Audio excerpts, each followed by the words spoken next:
legais, en términos democráticos, en términos morais.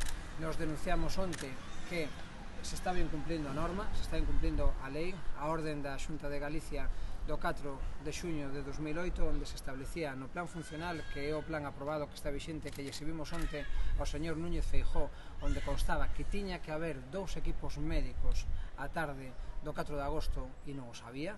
Por lo tanto, hubo un incumplimento da lei por parte do Sergas, por parte do Consello de Sanidade, e este incumplimento da lei determinou que non houvese un equipo médico e que, por lo tanto, unha persoa non pudese ser atendida a tempo. Isto parece absolutamente inaceptable. Ademais, non nos valeron as excusas que deu Núñez Feijóo de que non se podía contratar médicos, porque esta propia orden regula como se pode responder a ese tipo de emerxencias. Existen as denominadas baixas imprevisibles e o que se chaman listas de disponibilidade, e se esa lista de disponibilidade estivese funcionando, habería un segundo equipo médico e, por lo tanto, as persoas que tivesen que ser atendidas terían sido atendidas a tempo. Nos pensamos que isto non é aceptable. A pregunta é: os recortes de Núñez Feijóo compensan en términos de salvar a vida e a saúde da xente? Nos entendemos que non.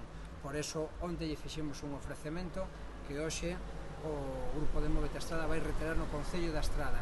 En primeiro lugar, convidamos a Núñez Feijóo a unha modificación do crédito da Xunta de Galicia para os orzamentos de 2018, para que se contrate a personal sanitario suficiente para que non quede un solo hospital en Galicia sin atención médica en tempo real.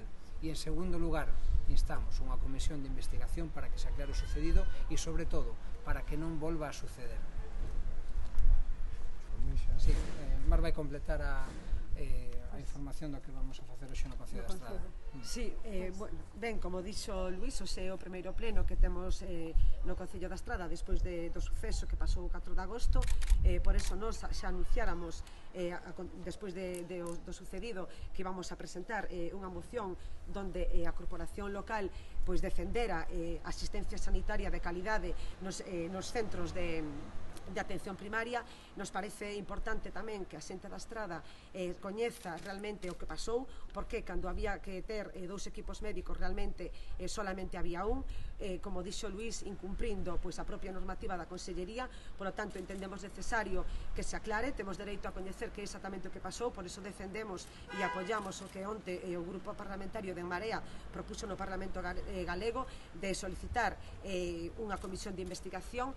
Tamén, por suposto, recollemos a nosa moción que vamos a defender hoxe, incrementar a modificación dos orzamentos para incrementar a partida necesaria para garantir a sanidade nos centros nos PACs, nos puntos de atención primaria.